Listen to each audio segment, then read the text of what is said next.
नमस्ते। मैं हूं पूनम गौड़ और आप देख रहे हैं oneworldnews.com की प्रस्तुति उन ग्रहों की बातें। आज के प्रोग्राम में बताऊंगी आज का पंचांग, हर राशि का राशिफल, कहानी, किस्से में बताऊंगी कि ऋषि पंचमी क्यों मनाते हैं और आखिर तक मेरे साथ जुड़े रहिएगा। जिनका जन्मदिन है उनका वर्षफल बताऊंगी और साथ में साल भर के उपाय भी। शुरू करते हैं आज के पंचांग से। आज गुरुवार 28 अगस्त 2025 है। भाद्रपद का महीना चल रहा है। शुक्ल पक्ष की पंचमी तिथि रहेगी शाम 5:56 तक और उसके बाद में षष्ठी। चित्रा नक्षत्र रहेगा प्रातः 8:43 तक और उसके बाद में स्वाति। शुक्ल योग रहेगा दोपहर 1:18 तक और उसके बाद में ब्रह्म योग। 1.5 घंटे के लिए राहु काल रहेगा दोपहर 1:30 बजे से 3 बजे तक। रवि योग रहेगा प्रातः 8:43 से 29 अगस्त प्रातः 6 बजे तक। दिशा शूल रहेगा दक्षिण। आज ऋषि पंचमी है। आज कहानी किस्से में रोचक सी कहानी सुनाऊंगी। बात करते हैं राशिफल की।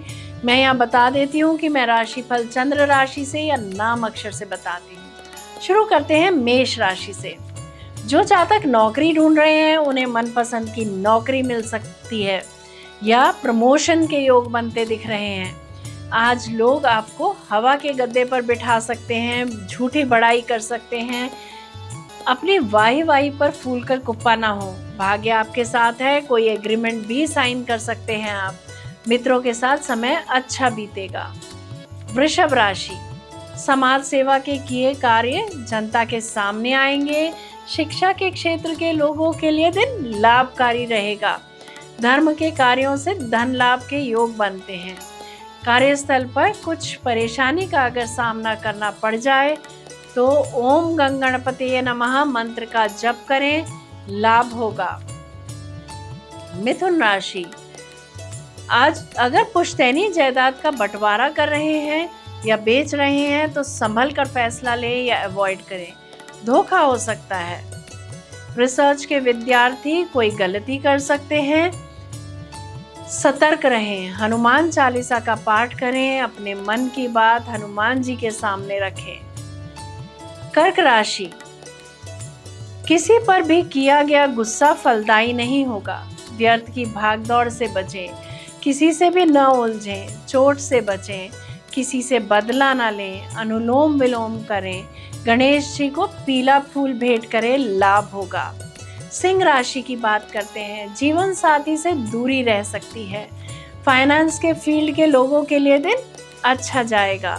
खान पान का ख्याल रखें। नए अप्लायंसेस का सिलेक्शन कर सकते हैं आप आज। जीवन साथी के साथ पार्टनरशिप में बिजनेस करने का मन बना सकते हैं। किसी गरीब को या कंस्ट्रक्शन वर्कर को कुछ खाने को दें, लाभ होगा। बात करते हैं कन्या राशि की। शेयर बाजार से सट्टे से लाभ होता दिख रहा है। धर्म के कार्यों में रुचि बढ़ेगी। अगर संतान ने कोई कंपटीशन एग्जाम दिया है तो उसमें सफलता मिल सकती है। तुला राशि की बात करते हैं। कला के क्षेत्र में या कला के किसी कोर्स में एडमिशन ले सकते हैं या इससे संबंधित कोई सेमिनार या वर्कशॉप में भाग ले सकते हैं। लेखन के क्षेत्र में रुचि रहेगी। शेयर मार्केट से लाभ होता दिख रहा है। कला व खेल के क्षेत्र में मन लगेगा। धर्म के कार्यों में रुचि रहेगी। वृश्चिक राशि।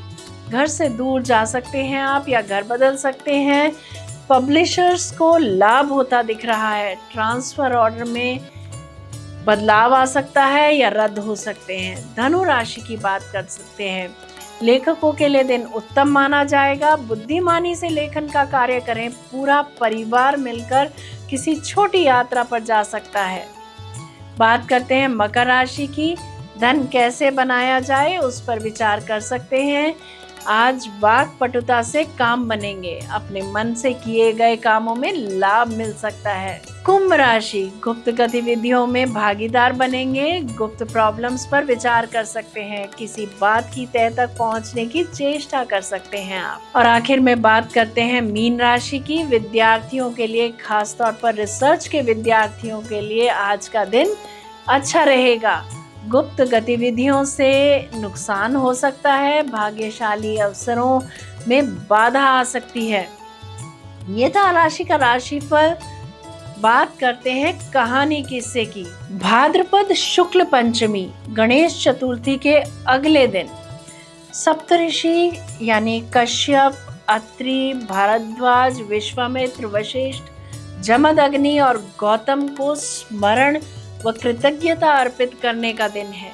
यह व्रत ज्ञान परंपरा, संयम, शुचिता और कर्तव्य बोध को जीवन में उतारने पर बल देता है। सिर्फ पाप पूर्ति की धारणा तक सीमित नहीं है। यह व्रत विशेषकर महिलाओं द्वारा अधिक किया जाता है। इसका उद्देश्य मासिक धर्म के समय भूलवश किए गए किसी भी धार्मिक अपवित्रता, अपराध या प्रायश्चित करना और सप्तऋषियों का आशीर्वाद प्राप्त करना होता है। अगर आध्यात्मिक या दार्शनिक दृष्टि से देखें तो ऋषि भारतीय बौद्धिक आध्यात्मिक परंपरा के स्तंभ है। इस दिन मैं अकेला नहीं, एक दीर्घ परंपरा से पोषित हूँ, यह भाव जगाता है। व्रत, स्नान, जप, दान, आत्मानुशासन मजबूत करते हैं, जिससे मन इंद्रियों पर संयम और स्पष्टता आती है। यदि त्रुटि हुई हो तो स्वीकार कर सुधारूंगा, यह मानसिकता विकसित करना ही इस व्रत का मूल संदेश है। अगर सांस्कृतिक ऐतिहासिक दृष्टि से देखें तो बहुत से भारतीय गोत्र इन्हीं सप्तऋषियों से माने जाते हैं। अतः यह दिन अपनी वंश परंपरा और मूल्यों से जुड़े रहने का अवसर देता है, और यह भी कि ऋषि सिर्फ वनवासी तपस्वी नहीं, आदर्श गृहस्थ आचार की शिक्षा भी देते हैं। कर्तव्य, सत्य, सेवा और संतुलन। और खगोलीय विशेषता के अनुसार भी आकाश में सप्तऋषि तारामंडल ध्रुव के पास में मार्गदर्शक सा दिखता है। इसी तरह जीवन में ऋषि विचार दिशा देने वाले हैं। तारामंडल की तरह परंपरा स्थिर है, हम उसी के विस्तार हैं। यह दीर्घ दृष्टि, फार साइटेडनेस जिसे बोलते हैं, जीवन में स्थिरता देती है। यदि स्वास्थ्य की दृष्टि से देखें तो उपटन या मिट्टी से स्नान, तिल या गंगा जल का प्रयोग करना, फलाहार में, ये सब डिटॉक्स व मानसिक एकाग्रता में सहायक माने गए हैं। पारंपरिक कथा में मासिक चक्र से जुड़े अपराध बोध का संदर्भ आता है। आधुनिक दृष्टि से यह स्वास्थ्य व स्वच्छता, जागरूकता और आत्मसम्मान के साथ देखा जाना चाहिए, अंध मान्यता नहीं। सम्मानजनक व वैज्ञानिक दृष्टि अपनाना ही उचित है। आंवला दीर्घायु व आरोग्य का प्रतीक है। कई प्रदेशों में आंवले की पत्तियां, डालियां, इन सब का पूजन होता है। यह वनस्पति संरक्षण और हरित संस्कार का संदेश देता है। और आखिर में दान, भोजन, सेवा के रूप में गुरु को या शिक्षक को या मार्गदर्शक को धन्यवाद करना किसी कर्म काटने से कम नहीं। असत्य, कटुवाणी, अहित की भावना, अपव्यय से दूरी, सत्य, दया, संयम, सेवा का अभ्यास, ये सभी हमारे जीवन को न केवल निखारते हैं अपितु हमारे कॉन्फिडेंस, आंतरिक शक्ति को बढ़ाते हैं और हमारी पर्सनालिटी को भी निखारते हैं। अब सुनते हैं कि ऋषि पंचमी से जुड़ी कथा। कथा के अनुसार एक ब्राह्मण था जिसकी पत्नी बड़ी धार्मिक थी। उसके घर में पुत्री भी थी। पुत्री मासिक धर्म के समय अशुद्ध अवस्था में भूल से रसोई में पूजा के स्थान पर चली गई। इसके कारण उसे अगले जन्म में रोग और कष्ट सहने पड़े। तब नारद मुनि ने कहा कि यदि स्त्रियां ऋषि पंचमी का व्रत करें तो उनके ऐसे दोष मिट जाते हैं और उन्हें पुनर्जन्म में दुख नहीं सहन करना पड़ता। तभी से यह व्रत परंपरा चली आ रही है। ऋषि पंचमी का व्रत स्त्री पुरुष दोनों रख सकते हैं, परंतु विशेष रूप से स्त्रियों के लिए यह पाप प्रायश्चित और पवित्रता का पर्व माना गया है। सप्तऋषियों की पूजा से जीवन में ज्ञान, स्वास्थ्य और सौभाग्य प्राप्त होता है। जय श्री कृष्णा, जय राम जी की बात करते हैं जिनका जन्मदिन है।